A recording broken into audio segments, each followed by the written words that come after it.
Hello मित्रांनो, आज आपण पार्टोग्राफ बघू. पार्टोग्राफ म्हणजे काय? त्या नावामध्येच त्याची डेफिनेशन आहे. ग्राफ म्हणजे काय? एक रेकॉर्ड किंवा प्रेझेंटेशन. कुणाचं? Parturition. It's a graphical presentation of parturition or parturition म्हणजे लेबर प्रोसेस किंवा प्रोसेस ऑफ लेबर. बघा डेफिनेशन काय होते की it's a graphical presentation or graphical record or graphical representation of process of labour which includes the fetal and maternal well-beings किंवा which includes the fetal and maternal parameters like fetal heart rate, amniotic fluid status, cervical dilatation, contraction of the uterus, BP and pulse of the mother and urine status. काही proteins येते का युरिनमध्ये, acetone किंवा त्याचं urine output हे आपण monitor करतो, त्याला आपण पार्टोग्राफ म्हणतो. तर हे रेकॉर्ड करण्याआधी आपण याचे काही बेसिक्स साईन बघू. जसं रेकॉर्ड करण्यासाठी आपल्याला पार्टोग्राफ कुठल्या साईननी आपण त्याला इंडिकेट करतो किंवा कुठल्या साईननी किंवा कुठल्या मार्कनी त्याला आपण दर्शवतो, ते आपण काही साईन बघू म्हणजे आपल्याला थोडं इझी जाईल. ठीक आहे.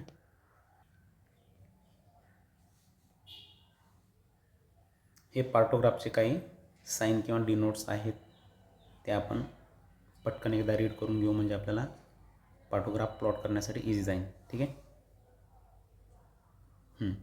पार्टोग्राफ कधी स्टार्ट करायचा आहे? Partograph start only after active phase where start. Active फेजमध्येच आपल्याला काय करायचं आहे? पार्टोग्राफ प्लॉटिंग करायचं आहे. अदरवाईज जर डायलिटेशन नसेल, आता ॲक्टिव्ह फेज आणि ते काय आपण ते फेजेस पण एकदा पार्टोग्राफ बघण्याच्या आधी ते फेजेस पण आपण बघणार आहोत. तर जे फिटल हार्ट रेट आहे ते सॉलिड पॉईंटने आपण डिनोट करतो आणि हे कधी हाफ आवरली आपल्याला मॉनिटर करायचं आहे. ॲमनिओटिक फ्लुइड, आता ॲमनिओटिक फ्लुइड इंटॅक्ट असेल, इंटॅक्ट कधी राहणार? जर समजा ती पानवटी किंवा जे म्हणतो ना आपण मेम्ब्रेन जे आहे ते जर फुटलेलं नसेल तर आपण इंटॅक्ट म्हणजे त्याला आयने दर्शवतो. क्लिअर असेल, ॲमनिओटिक फ्लुइड क्लिअर असेल तर सी म्युकोनियम स्टँडर्ड. म्युकोनियम म्हणजे first stool of the baby. बेबीने फर्स्ट टूल पास केलं असेल युट्रसमध्ये तर ते असं ग्रीनिश कलरचं जे म्युकोनियम स्टेन येतं त्याला आपण एमनी दर्शवतो. आता आहे ब्लड स्टेन. आता ब्लड स्टेन म्हणले की ते दिसणार कसं? रेडिश ब्राऊन दिसतं. त्यावेळेस आपण त्याला आर नाही लिहित तर ब्लडी स्टेन्ड असतं ना, ब्लड स्टेन असतं, त्याच्यामुळे आपण बीने दर्शवतो. आणि ॲब्सेंट, आता ॲब्सेंट कधी असणार आहे ॲमनिओटिक फ्लुइड? तर ज्यावेळेस आपल्याकडं एखादी डिलिव्हरी येते आणि ऑलरेडीच तिचं मेम्ब्रेन घरी होममध्ये घरीच गेलेलं आहे, मेम्ब्रेन तिचा रप्चर झालेला आहे, अशा वेळेस आपल्याला मेम्ब्रेन लागत नाही, डायरेक्टली हेड लागतं किंवा त्या प्रेझेंटिंग पार्टमध्ये जे काय असेल ते लागतं. त्यावेळेस आपण काय लिहिणार तिथं? ए म्हणजे ॲब्सेंट. आणि हे आपल्याला हाफ आवरली मॉनिटर करायचं आहे. सर्वायकल डायलेटेशन तुम्हाला अशा क्रॉस साईन, हे एक्स नाही आहे, एक्स साईन नाही आहे, हे क्रॉस आहे. क्रॉसनी आपल्याला सर्वायकल डायलेटेशन दाखवायचं आहे. हे 4 आवरली आपल्याला मॉनिटर करायचं. आता इकडं 2 पण लिहिलं आहे मी. हे 4 आवरली जे आहे ते ॲक्च्युअली प्रायमीसाठी आहे, कारण प्रायमीमध्ये स्लो प्रोग्रेस होतात किंवा स्लो सर्वायकल डायलेटेशन होतं. त्यावेळेस आपण 4 आवरली. आणि हे मल्टी ग्रॅव्हिड युट्रससाठी किंवा साठी आहे. 2 आवरली मॉनिटर करायचं सर्वायकल डायलेटेशन मल्टी ग्रॅव्हिडामध्ये. आणि प्रायमीमध्ये 4 आवरली. कंट्रॅक्शन्स बघू. आता कंट्रॅक्शन्स कसे? जर समजा माइल्ड कंट्रॅक्शन असेल तर आपल्याला असं एकदम डॉट डॉट डॉट डॉट डॉटनी दाखवायचं आहे. आणि मॉडरेट असेल तर अशा स्क्वेअरमध्ये लाईन काढायच्यात. आणि सिव्हिअर असेल तर पूर्ण बॉक्स असा सॉलिड करायचा, पूर्ण रंगून टाकायचा आहे. सॉरी.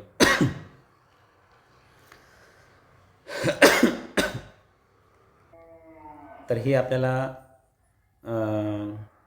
किती म्हणजे मॉनिटर किती करायचं आहे? हाफ आवरली मॉनिटर करायचं आहे. आणि माइल्ड, मॉडरेट आणि सिव्हिअर हे कसं ठरवणार? जर समजा युट्राईन कंट्रॅक्शन जर तुमचे 20पेक्षा कमी असतील, 20पेक्षा युट्राईन कंट्रॅक्शन कमी असतील तर आपल्याला माइल्ड कन्सिडर करायचं आहे. आणि 20 ते 40 सेकंदपर्यंत कंट्रॅक्शन असतील तर ते मॉडरेट असतील. आणि 40पेक्षा जास्त युट्राईन कंट्रॅक्शन लागत असतील तर आपल्याला ते सिव्हिअर युट्राईन कंट्रॅक्शन कन्सिडर करायचे आहेत. आता हे आपल्याला कुठं लागणार आहेत? पोटावरती. पण पोटावरती एक्झॅक्टली कुठल्या पार्टवरती? तर फंडसवरती. आपल्याला ANCच्या ॲब्डोमेनवरती म्हणजे स्पेशली फंडसवरती हात ठेवायचा आहे फॉर 10 मिनिट्स. 10 मिनिट आपल्याला त्या मदरच्या पोटावरती हात ठेवायचा आहे आणि त्या 10 मिनटामध्ये कंट्रॅक्शन किती लागले, जर समजा 20पेक्षा कमी कंट्रॅक्शन लागले असेल तर ह्यानी दर्शवायचे आहेत कंट्रॅक्शन तुमचे पार्टोग्राफमध्ये. मॉडरेट असतील म्हणजे 20 ते 40 कंट्रॅक्शन्स लागत असतील 10 मिनटामध्ये तर ह्या बॉक्सने आपल्याला म्हणजे दर्शवायचे आहेत. आणि इथे हे जे सॉलिड बॉक्स आहे, जर समजा 40पेक्षा जास्त कंट्रॅक्शन्स लागत असतील, 40 सेकंदपेक्षा जास्त सस्टेंड कंट्रॅक्शन्स लागत असतील तर आपल्याला सॉलिड बॉक्सनी इंडिकेट करायचं. आणि हे आपल्याला किती? हाफ आवरली म्हणजे प्रत्येक अर्ध्या तासाला कंट्रॅक्शन चेक करायचे आहेत. आता आपण पल्स बघू. पल्स हाफ आवरली, BP 4 आवरली आणि टेम्परेचर 4 आवरली. आता हे कशाने इंडिकेट करायचे? इथं एक सॉलिड कोण असं पूर्ण राऊंड करायचं त्याला आणि हे BPचं साईन आहे आणि टेम्परेचर आपण डिग्री सेंटीग्रेडमध्ये आपण इंडिकेट करतो. आणि आता याच्यामध्ये बघा 4 आवरली आपण जे करतो ते फक्त 3च पॅरामीटर आहेत 4 आवरली मॉनिटर करणारे. एक तर सर्वायकल डायलेटेशन आहे, एक BP आहे आणि एक टेम्परेचर आहे. हे जे 3 आहेत सर्वायकल डायलेटेशन, BP आणि टेम्परेचर, हे तुमचे 4 आवरली मॉनिटर करायचे. बाकी जेवढे काही पॅरामीटर्स आहेत, फिटल हार्ट रेट असेल, ॲम्निओटिक फ्लुइड असेल, कंट्रॅक्शन असेल आणि पल्स असेल, हे सगळं तुमचं हाफ आवरली आपल्याला मॉनिटर करायचं आहे.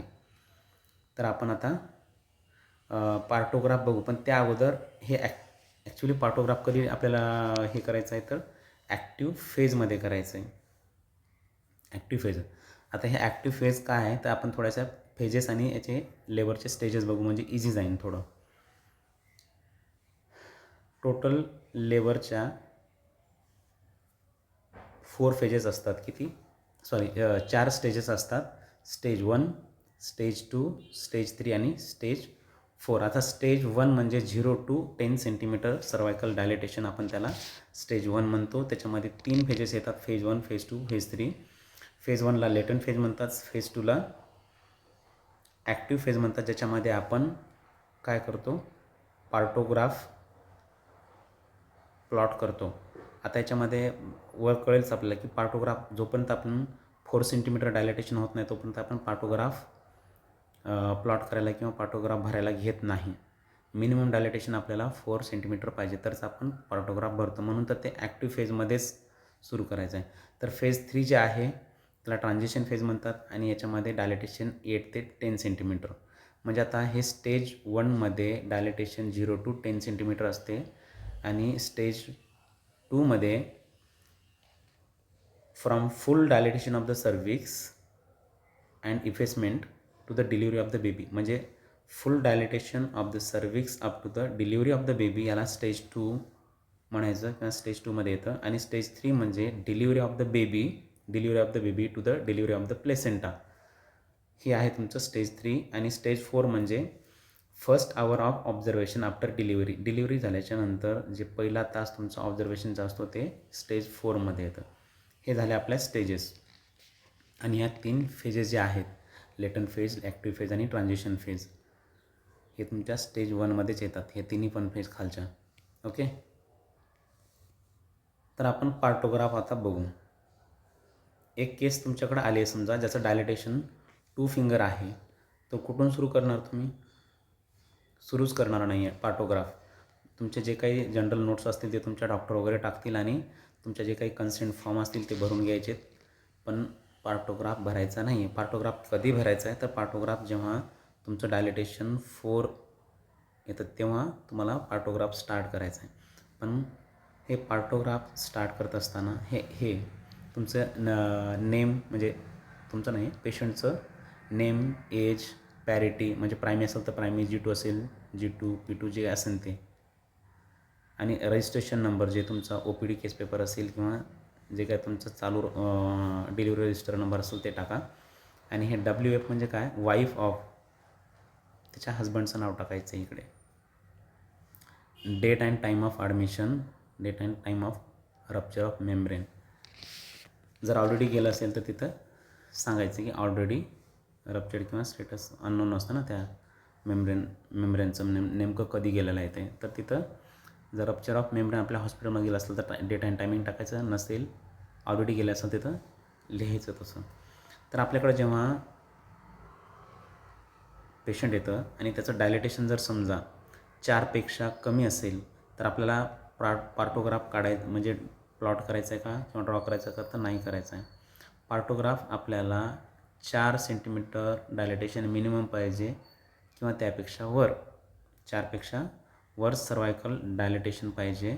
यापेक्षा खाली असेल तर आपल्याला काढायचं नाही. जर समजा आपल्याकडं 5 सेंटीमीटर डायलेटेशन असणारी एक महिला म्हणजे ANC आली तर आपण कसा प्लॉट करणार आपण ते बघू. जर समजा 5 सेंटीमीटर असेल आणि कधी पण लक्षात ठेवा पार्टोग्राफमध्ये फिटल हार्ट रेट जरी समजा एक म्हणजे सुरुवातीचं पॅरामीटर जरी असलं तरी आपल्याला फिटल हार्ट रेट चेक करायचे आहेत, पण ड्रॉ करताना सुरुवातीला जे ड्रॉ करायचे ते सर्वायकल डायलेटेशनच करायचं आहे. आणि सर्वायकल डायलेटेशन केलं की तिथून पुढे बाकीचे पॅरामीटर आपल्याला ॲटोमॅटिक त्या लाईनवरती घेता येतील. जसं की आता मी काय म्हणलं की 5 सेंटीमीटर सर्वायकल डायलेटेशन कुठं येईन आता बघा हे 5 सेंटीमीटर आहे. ओके, एक मिनिट. आता हे 5 सेंटीमीटर सर्वायकल डायलेटेशन आहे. कुठं घेणार? इथं घेणार का आपण? नाही. का? कारण की जेव्हा फर्स्ट टाईम आपण डायलेटेशन घेतो त्यावेळेस ऑलवेज या अलर्ट लाईनवरती घ्यायचं आहे. ही जी अलर्ट लाईन आहे ह्या अलर्ट लाईनवरतीच ड्रॉ करायचं आहे. त्याच्या खाली किंवा वर ड्रॉ करायचं नाही आहे. जेव्हा फर्स्ट टाईम आपण प्लॉट करतो, फर्स्ट टाईम ड्रॉ करतो त्यावेळेस आपल्याला या अलर्ट लाईनवरतीच ते ड्रॉ करायचं आहे. ओके, बरं आता हे 5 सेंटीमीटर डायलेटेशन म्हणलं होतं कुठं येईन मग? या लाईनवरतीच करायचं तर ते बरोबर इथं येईन ना. कुठं येईल? 5 सेंटीमीटर डायलेटेशन इथे. ना इथं येणार ना इथं येणार कारण की लाईनीच्या साईडला आहे. त्याच्यामुळं आपल्याला ड्रॉ कुठं करायचं आहे तर ह्या अलर्ट लाईनवरती करायचं. 5 सेंटीमीटर तुम्हाला इथं आहे तर ड्रॉ इथंच असणार आहे. 6 सेंटीमीटर असेल तर कुठं येणार आहे तुमचं? इथे. 7 सेंटीमीटर असेल तर इथं म्हणायचं नाही आहे किंवा इथं म्हणायचं नाही आहे. या अलर्ट लाईनवरती कुठं टच होतं? 7 सेंटीमीटर इथे, तर इथे करायचं आहे. अगोदरचे जुने पार्टोग्राफ जे होते ना, जुने पार्टोग्राफ हे तुमचे असे होते, इकडे इथून इथपर्यंत आणि हे इकडं लाईन होत्या. म्हणजे हे तुमची लेटंट फेज होती, इकडं तुमची ॲक्टिव्ह फेज होती. जुन्या पार्टोग्राफमध्ये हा लेटेस्ट आहे न्यू गाईडलाईननुसार आलेला पार्टोग्राफ. ॲक्टिव्ह फेजमध्ये हे तुमच्या अलर्ट आणि ॲक्शन लाईन होत्या. पण आता डायरेक्टली हे लेटंट फेज काढूनच टाकले त्यांनी. ओके, सॉरी कुठे गेलं?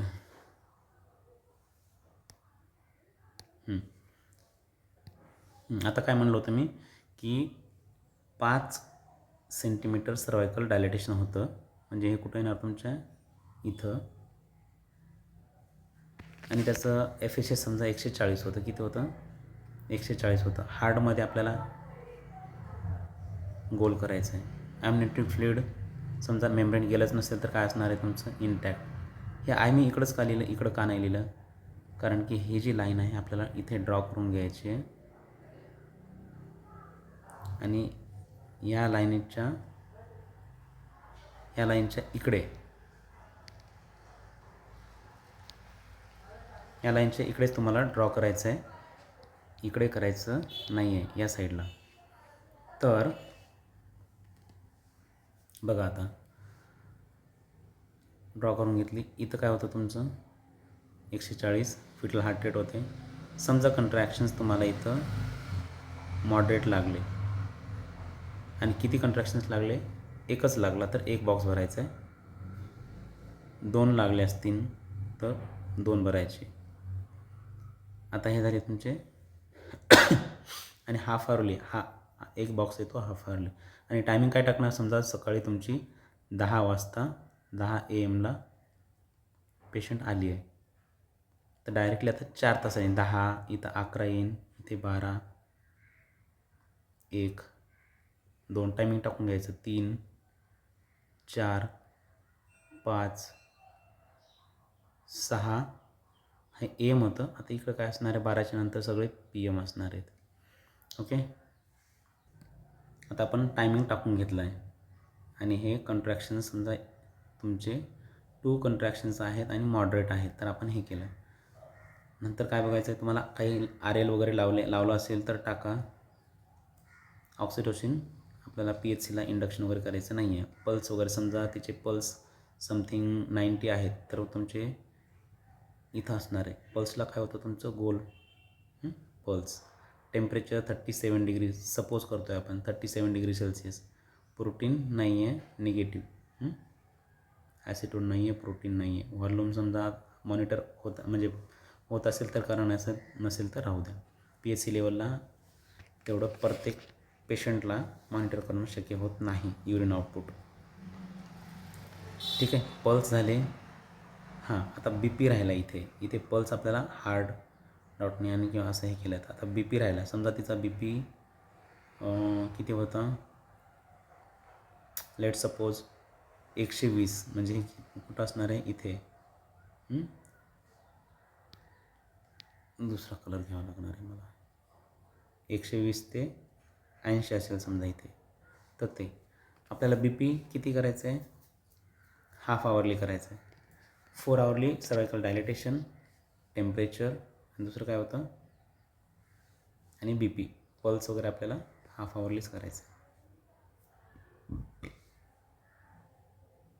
BP 4 आवरली. मग तुमचा BP नेक्स्ट आपण परत आता का चेक काय करणार आहोत, एक अंदाजे घेऊ आपण पटापट. समजा इथे तुमचं हाफ आवरली, हा तुमचा परत 140, नंतर 130, 130, 130, नंतर एकदमच 150, नंतर 150, 50 है ना, सस्टेन राहिला असं. हे सॉलिड ॲक्च्युली इथं सॉलिड काढायचं असतं. हे असं कंटिन्यू तुम्ही ड्रॉ करून घ्यायचं आहे आणि त्याच्यानंतर आपल्याला डायरेक्टली 4 म्हणजे 4 तासांनी चेक करायचं. प्रायमी आहे ना, जर समजा ही प्रायमी असेल तर 10, 11, 12, 1 इथे चेक करायचं तुम्हाला. एक्सपेक्टेड किती आहे, इथे 1 तासाला 1 सेंटीमीटर एक्सपेक्टेड असतं, तर इथं 1 वाजता म्हणजे ही लाईन आहे तुमची, है ना. 10 हे 11, 12 हे 1, ही 1ची लाईन. इथं तुम्हाला किती एक्सपेक्टेड आहे, हां ना, इथं 1 तासाला 1.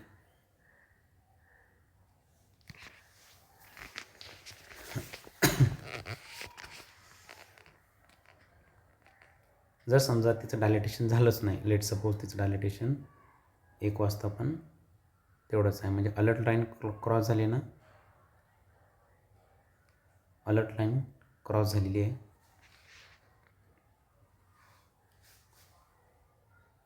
कारण डायलेटेशन झालेलं नाही. आणि जे काही बाकीचे पॅरामीटर्स आहेत तुमचे, समजा इकडं जे असेल ते असेल. लो कॉन्ट्रॅक्शन्स नसल्यामुळं कदाचित प्रोग्रेस नाही झालेली आहे. 3 कॉन्ट्रॅक्शन पण स्लो. मधातच कुठंतरी समजा आपल्याला एकदम असे हे लागले, स्ट्रॉंग लागले, तर आपण ते भरून घ्यायचे.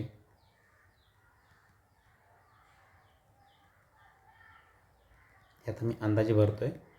तुमचं जे काय असेल, आता हे काय आहे, ते माइल्ड कॉन्ट्रॅक्शन्स, 3 माइल्ड कॉन्ट्रॅक्शन्स ॲट 12 इथे. आणि जे काय तुमचा कंटिन्यू जे असेल ते इकडे लिहायचं आहे. BP परत 4 तासाला चेक करायचं तुमचं. एक्झॅक्टली कुठे येणार आहे 4 तासाला, म्हणजे इथे येणार आहे. ठीक आहे. आणि पल्स जे काही फ्लक्च्युएशन असतील तुमचे पल्सचे,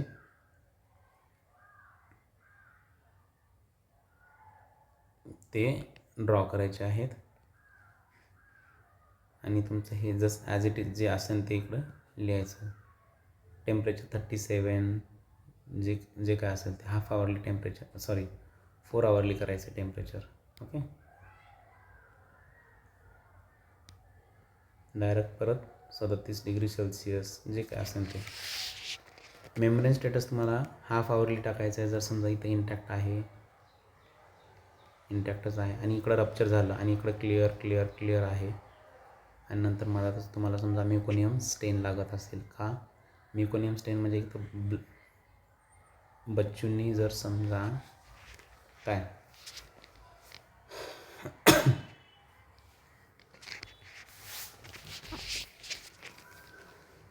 स्टूल पास केला असेल युट्रसमध्ये, तर आपण काय येते तर म्युकोनियम स्टेन, त्यावेळेस तुम्हाला काय करायचं आहे, पेशंटला रेफर करायचं आहे PHCवरून. आणि दुसरी गोष्ट, हे जॉईन करून घ्यायचे डॉट्स वगैरे सगळे ते पण, आणि हे पण जे काही असतील इकडे सो अँड सो फोर्थ ते. आता याच्यामध्ये आपल्याला काय की फक्त एवढंच आहे की डायलेटेशन जे प्रोग्रेस होत नाही आहे ते आपल्याला इथं काय करावं लागणार आहे,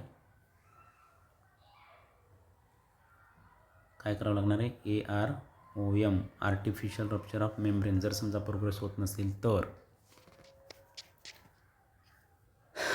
है ना, डायलेटेशन होत नाही आहे. डायलेटेशन करण्यासाठी एकतर आपल्याला आता इकडं तरी समजा ऑलरेडी इकडं दाखवले ना रप्चर ऑफ मेम्ब्रेन. जर समजा रप्चर ऑफ मेम्ब्रेन झाला नसेल तरची गोष्ट चालली, इकडे आपण आर्टिफिशियल रप्चर ऑफ मेम्ब्रेन करू शकतो जेणेकरून आपल्याला प्रोग्रेस होईल डायलेटेशनमध्ये. आणि जर का समजा नाही झालं, ॲक्शन लाईनला टच झालं किंवा ॲक्शनच्या राईट साईडला गेलं तर आपल्याला पेशंट रेफर करायचे. इंडक्शन आपण याच्यामध्ये करू शकतो अलर्ट आणि ॲक्शन लाईनमध्ये, जर समजा प्रोग्रेस होत नसेल तर. हे आहे तुमचा पार्टोग्राफ. दुसरी गोष्ट याच्यामध्ये काय बघायचं होतं आपल्याला,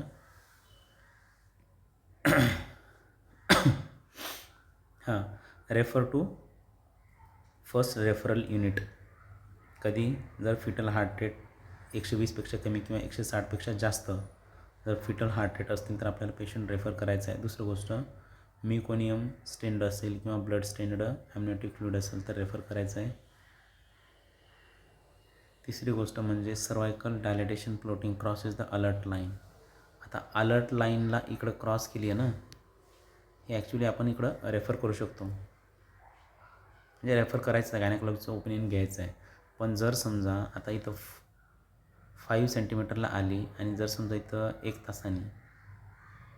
तासाने ती प्रोग्रेस झाली असती किती 6 सेंटीमीटर, 4 तासांनी परत मग किती होणार आहे ती 4 तास वाढले म्हणजे ते ऑलमोस्ट कुठं आली असती बघा 7 नंतर 8 9 किंवा ऑलमोस्ट 10 सेंटीमीटर है ना, एवढं डायलेटेशन झालं असतं तिचं जर समजा ती व्यवस्थितपणे प्रोग्रेस झाली असती तर. त्यावेळेस आपल्याला रेफर करायची गरज पडली नसती. पण जेव्हा हे अलर्ट लाईनला इकडं क्रॉस होते म्हणजे याचा अर्थ काय की ती प्रोग्रेस झाली नाही है ना.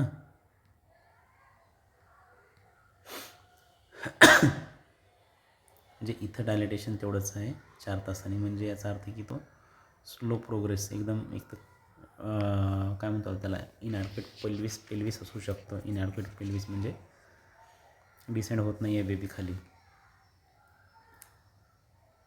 त्याचं जे आउटलेट आहे ते इनॲडक्वेट आहे, त्याच्यामुळं ते सर्वायकल डायलेटेशन होत नाही आहे, प्रोग्रेस होत नाही लेबर.